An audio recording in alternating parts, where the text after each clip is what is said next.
Hello parents, friends and student, good morning, नमस्ते। मैं मीनाक्षी एक बार फिर आप सभी के साथ हूँ। फ्रेंड्स, आज हमारा टॉपिक है दिस, दैट, दीज, दोज।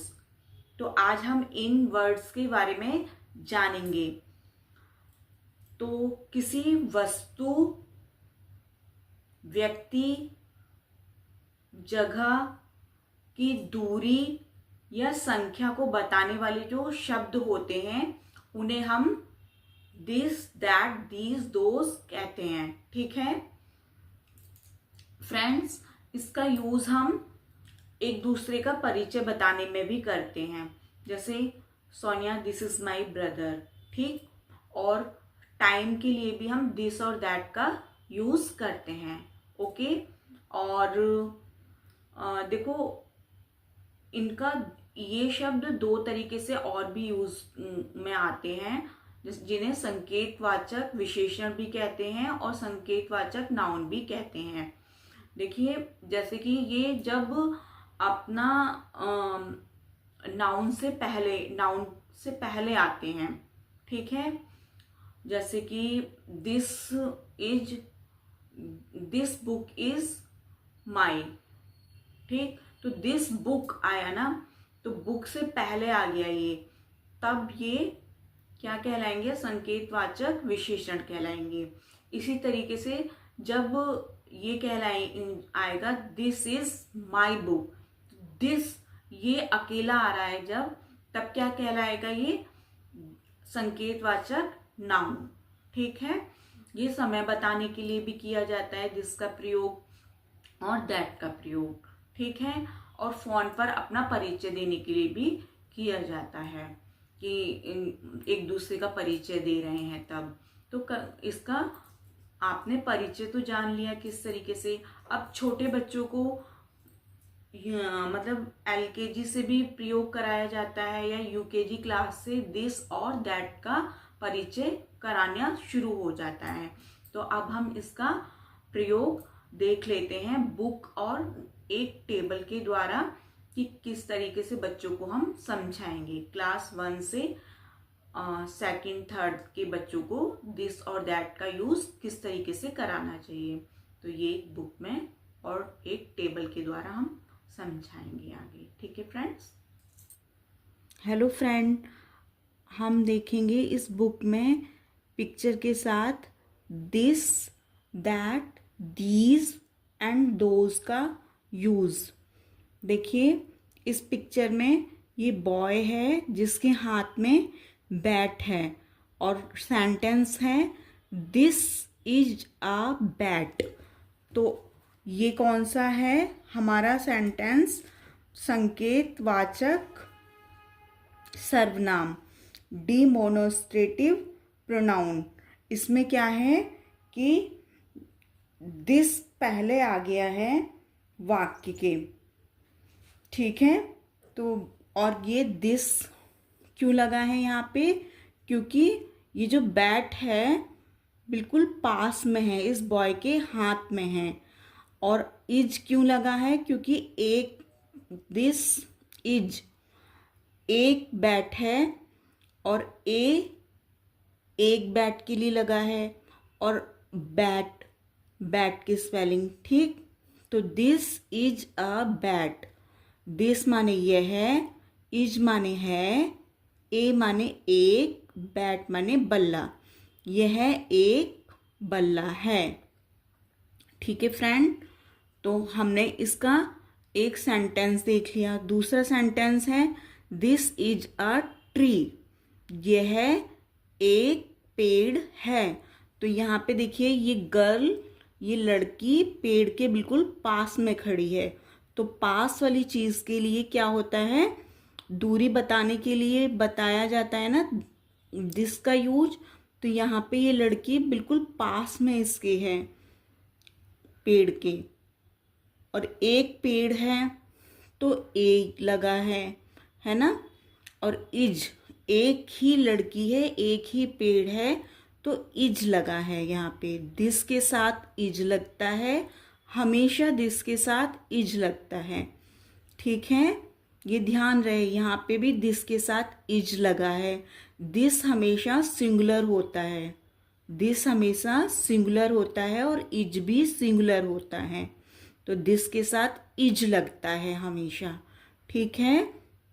तो दिस इज अ ट्री।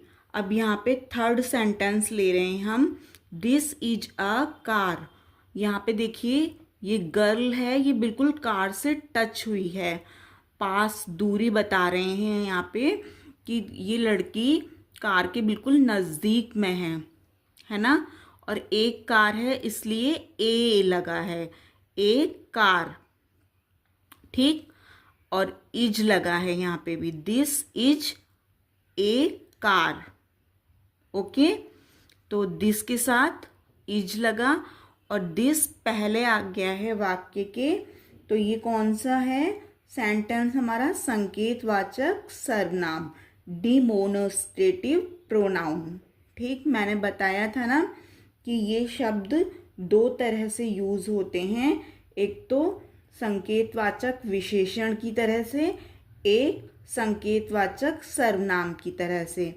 तो यहाँ पे ये संकेतवाचक सर्वनाम की तरह से यूज हुए हैं, सबसे पहले आ गया है दिस यहाँ पे, देखिए, ठीक है। अब हम दैट के शब्द ले लेते हैं, दैट इज एन एरोप्लेन। यहाँ पे सॉरी एन आया है एरोप्लेन, क्योंकि ए हमारा क्या है वॉवल, ठीक है, तो एन आया है। और यहाँ पे दैट भी सिंगुलर होता है इसलिए इज आया है, दैट भी दूरी बताने के लिए यूज हुआ है। देखिए यहाँ पे एक लड़का इशारा कर रहा है एरोप्लेन की तरफ, तो एरोप्लेन कितने हैं, एक एरोप्लेन है और एक ही लड़का है इसलिए एन आया है, एन एरोप्लेन, तो दैट इज एन एरोप्लेन, ठीक है फ्रेंड्स। यहाँ पे भी दूसरा सेंटेंस लेते हैं, दैट इज अ काइट। वह, दैट माने होता है वह, इज माने है, एन माने एक, एरोप्लेन मीन्स हवाई जहाज।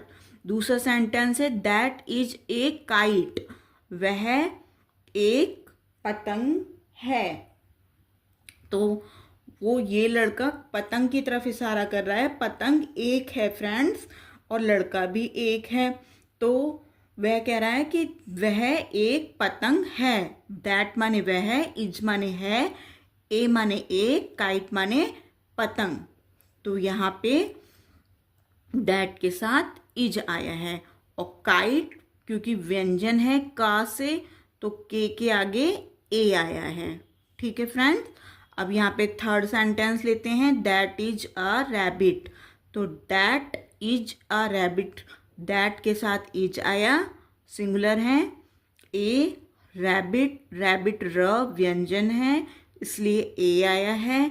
और इज क्योंकि ए है रैबिट, रैबिट देखिए कितनी दूर है इस लड़के से, है ना, इसलिए यहाँ पे इज आया है। और एक है रैबिट इसलिए ए आया है। ओके फ्रेंड्स, क्लियर हो गया ये दैट और दिस का चैप्टर। अब हम लेंगे दीज और दोज का चैप्टर।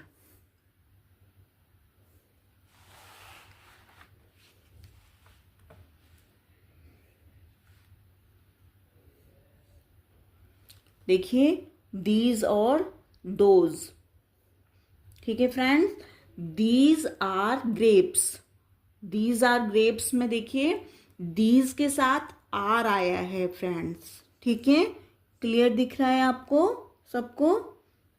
दीज माने ये, दिस माने दिस का प्लूरल है दीज आर ग्रेप्स, दीज के साथ आर आया है क्योंकि ग्रेप्स बहुत सारे हैं इसलिए दीज आया है और ग्रेप्स आया है। ग्रेप्स के पीछे एस लगा है, देखिए यहाँ पे एस, ग्रेप्स बहुत सारे हैं ना इसलिए ग्रेप्स आया। और दीज के साथ आर आया है, इज नहीं आर आया है friends.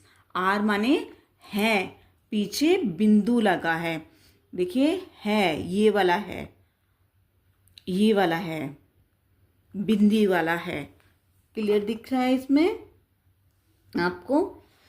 These are bushes. Sentence दूसरा है दीज आर। देखिए लड़के के पास ग्रेप्स हैं इसलिए दीज आया। अब दीज हमेशा पास की चीज के लिए आता है। फिर सेकंड सेंटेंस में है दीज आर बुशेस, मतलब झाड़ी। लड़की के पास झाड़ियां हैं, झाड़ियों के पास है लड़की, इसलिए झाड़ियों के लिए है। दीज आर बुशेस, ये झाड़ियां हैं, बहुत सारी झाड़ियां हैं इसलिए आर आया है, बुशेस एस आया है। ठीक। दीज आर एंट्स, चींटियां बहुत सारी हैं, लड़का पास में है चींटियों के, इसलिए दीज आई है, आया है, और आर आया है दीज के साथ, और आंट्स आया है। ठीक है फ्रेंड्स, अब दीज का चैप्टर क्लियर हुआ। अब दोज वर्ड्स लेते हैं। Those are boards. दोज का मीनिंग होता है वे सब। दीज का मीनिंग क्या है, ये सब, और दोज का मीनिंग है वे सब। ठीक है फ्रेंड्स, और आर माने है प्लूरल, इसके पीछे बिंदी लग जाती है बिंदी, और सिंगुलर वाले में बिंदी नहीं लगती है इज के लिए। तो दोज आर बोट्स, वे सब नाव हैं। तो बोट अगर सिंगुलर होता तो बोट आता, लेकिन ये प्लूरल हैं, 3 नाव हैं देखिए, तो एस आ गया है। ठीक है, और लड़का दूर है, नावें बहुत दूर हैं, इसलिए दोज आया है। दैट का प्लूरल क्या है, दोज। तो दोज आर स्टार्स, वे सब तारे हैं। दोज आर बीज, अब ये लड़की देखिए मधुमक्खियों से कितनी दूर है, तो ये इशारा कर रही है उधर मधुमक्खियों की तरफ।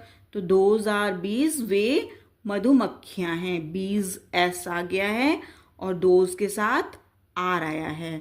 हमने सीखा ना, दिस के साथ इज, दैट के साथ इज, और दीज के साथ आर, दोज के साथ आर।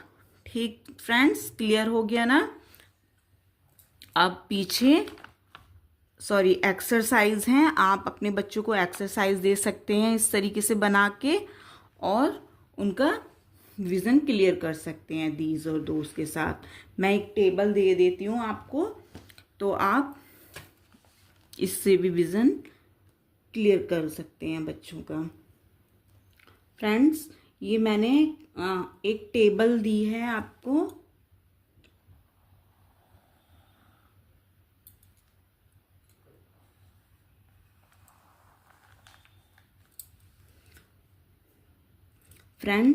ये मैंने एक टेबल दी है आपको, दिस दैट दीज दोज की। तो आप इसमें से भी अपने बच्चों को क्लियर करा सकते हैं कि दिस माने यह है, दैट माने वह है, दीज माने ये सब, दोज माने वे सब। और दूरी कि दिस माने पास के लिए, दैट माने दूर के लिए, दीज माने पास के लिए, दोज माने दूर के लिए। और ये सेंटेंस बना रखे हैं, this is my book, that is your car, these are my keys, those are big trees. Okay friends, bye.